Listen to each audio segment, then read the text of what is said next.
Don't you worry, the clip's about to begin, but don't forget to subscribe. Or else. Don't make me turn this website around. We have Evren, they, them pronouns in Wisconsin with a question for Andrew. Thank you for waiting, Evren. Hi, Evren. Hi, yeah. So, hi, Matt. Hi, Andrew. My question is, why don't the people vote for the Supreme Court justice? I know that it is the power of the president to appoint the justices. Would it be unconstitutional to change that? I know that's like more than one question and kind of tangential. No, it's kind of the same answer. Question. Yeah, I mean, it's kind of the same answer. The Constitution lays out how justices are appointed. So, I mean, if you wanted to change that, you'd have to change the Constitution, which would require amendments, and you'd have to go through the amendment process. So it's theoretically doable.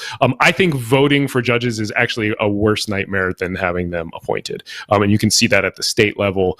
There have been a number of good reports on that's just a nightmare. I mean, you can imagine where we are right now with people running for office. The reason that you have justices appointed by the president and then confirmed by the Senate is to have that sort of separation of powers and checks and balances at the same time. That was the design that they built into the system. So that is why it's set up like that. The lifetime appointments that we talked about earlier is another sort of check and balance on there. It's meant to help the judiciary be independent so that they're not wondering, okay, at the end of my 10-year term, what am I going to do? I'm not going to be able to find a job because I made this decision against the Democratic Party and they're going to hate me, and I made this decision against the Republican Party. You know, the whole point is to have an independent judiciary that is deciding cases based on the law, and unfortunately, I think we've now not got that. We've now got this judiciary that's captured. So people are looking for solutions, and I get that. I think it's really important. I don't think term appointments are a solution. One, because that would also probably require changing the Constitution. I don't think voting for judges is a good solution either.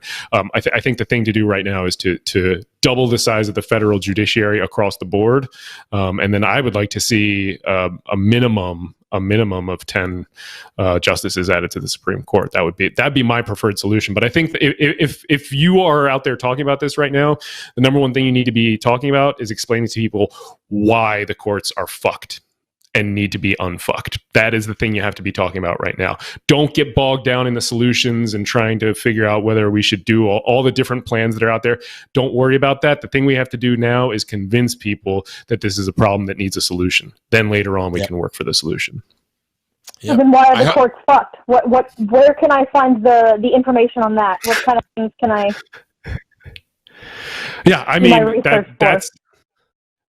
that's a really good question. That's kind of the soapbox that I got on a couple minutes ago about how they have been now taken over by bipartisan hacks. I think I might have Kavanaugh and Barrett. Okay, maybe the Supreme Court. The Supreme Court is poised now with people, because of their ideology, who are ready to overturn the Affordable Care Act, who are ready to continue paring away at LGBTQ rights, who are possibly going to work to a confused election and have to weigh in on a contested election.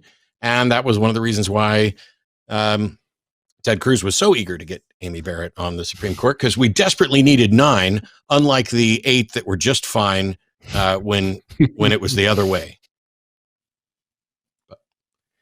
Evren, I hope that answered your question. I got to move on to some other calls real quick. Who's hanging up on whom? You're done, mister. All right, I'm done. Thanks, Evren. Hey, thanks for checking out this clip for The Line. While you're here, hit that like button, hit subscribe, turn on notifications, and then share this with that bitter uncle of yours who loves talking about the good old days.